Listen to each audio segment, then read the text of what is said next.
Well, hello everyone and welcome back up to the loft, to the channel, and today we're just going to have a couple of updates. So firstly, here's the little Jinty. A couple of weeks ago I put an Airfix 5-pole motor in this, and every time I get the opportunity to work on my main layout table I've been running not only the Jinty but the brush type 2 that I modified as well. And as you can see now, the slow running of this Jinty is really coming into its own. I can just leave it to run like this now for any amount of time, hardly drawing any current, giving no bother, super quiet, just working away as it should. Now I know this isn't the most super detailed version of the Jinty, but it's a really good representation and it's one of my favourite models. And the 3-pole version works absolutely wonderfully as well, but I just think this modification has given me extra flexibility, and I'll be using this on the main layout in the shunting yard or maybe occasionally on the branch line. But you can see for yourself there that it's really running nicely now. And thank you to all the people who've talked to me about this. It really has been quite fun to do. The brush type 2 as well, which is just sitting over there. So both of these conversions were worthwhile, but I don't think I'll be wanting to convert any more of my Triang locos, because they do, as I said before, they run really well in their original form so long as they're serviced and cleaned. It's just a bit of fun to do a little bit of period modification to these things occasionally, just using parts that were available at the time that these locos were still in production or being sold. Anyway, let's have another update. Just before that, there's the old Meccano clock still ticking away. Nearly run in now itself. Now as we go over, here we find ourselves looking at the main layout table. Now I did say hopefully we'd have an update on this, and here it is. I've actually managed to get a bit of time up here, and I've finished the extension to the table, well 99% finished. So 15 feet 10 inches from end to end and 7 feet 10 inches wide, which all being well will give me ample room for my modified version of layout 17 from the Triang Hornby Track Plans Edition, or Hornby Track Plans Edition number 3 and 4. So it's getting towards the exciting time of track laying. Now I'll just see whether I can show you how I made the supports for the additional length.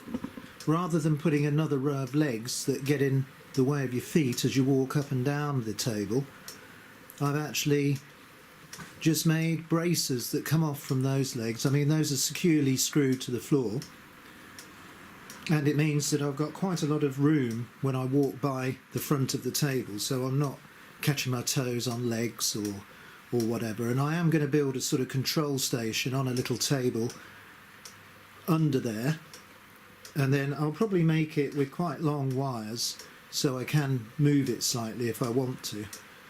I don't know, I haven't fully decided yet, but I am happy with the way the table's turning out, and I have been using my trusty old spirit level there to try and get it fairly level. I'm pretty happy with the way it's turned out. An old friend of mine always told me the spirit level cannot lie. Don't know what he meant by that really, but it's pretty plumb, and I think the track will sit nicely on it. I am going to use a fibre insulation between the track and the board like I've got under my test layout. It just dampens down the noise, and the track seems to like it. Now just one other thing, I am going to build a little shelf along this back wall about 9 inches above the table. You might have seen I did a video a few weeks ago. I found some Triang TT, and I think a little end-to-end layout would be great because I don't want it to just sit in a box. So it'll give me a bit more interest. I'll probably automate it so it's just relay controlled, so once I set it in motion it goes backwards and forwards, and maybe at this end, if I get ambitious or brave, I'll build a little yard and see whether I can obtain a TT turntable so I can swap some engines, and maybe just a little passing loop. So, table 99% finished. You might be able to hear the rain. I don't know whether you can. That means I'm probably going to get another hour or so up here, so I can probably brace up another couple of legs. I have made some more braces. You can perhaps see them on the table there. They're ready to screw in. So I've got quite a bit to be getting on with. I'm really hoping that next video I'll be able to start putting a few bits of track on the table and just seeing whether the track plan looks at home and whether it's going to work. So I'm not doing any more nickel plating. There's one very famous Super 4 layout which is featured on YouTube with updates regularly, and that's just got really nice clean Super 4 track, and it seems to operate flawlessly. So I'm probably going to initially build my layout with my track, just clean it up and see how it operates, and then if I decided to nickel it, I will. I think really it was just a bit of fun to try and see what happens. I mean, it certainly works nicely on my test layout. The outer ring of this is nickel plated. I just worry a bit whether I'm going to, I mean, especially with some of the track I've got, things like third radius curbs, they're quite difficult to obtain, and it will affect the originality of them if I do plate it. So I'm not trying to keep everything 100% original, but I am just now wondering whether to just try and keep the track clean and use it as it was. It'll almost look quite nice with the patina it's got on it, I think, so I don't know. Maybe you could share your thoughts about that as well. Maybe I could just nickel plate some sections of the layout. Let's wait and see. I just really want to get some track down and start seeing what the main layout looks like.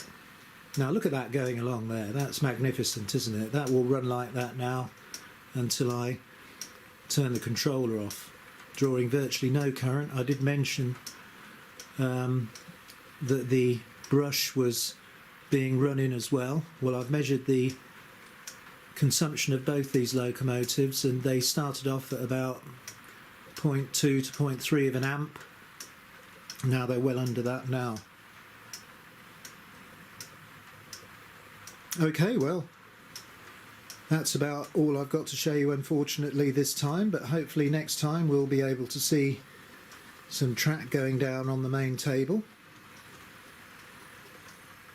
So until then, I think we'll just watch this little Jinty go round, and I'll say goodbye.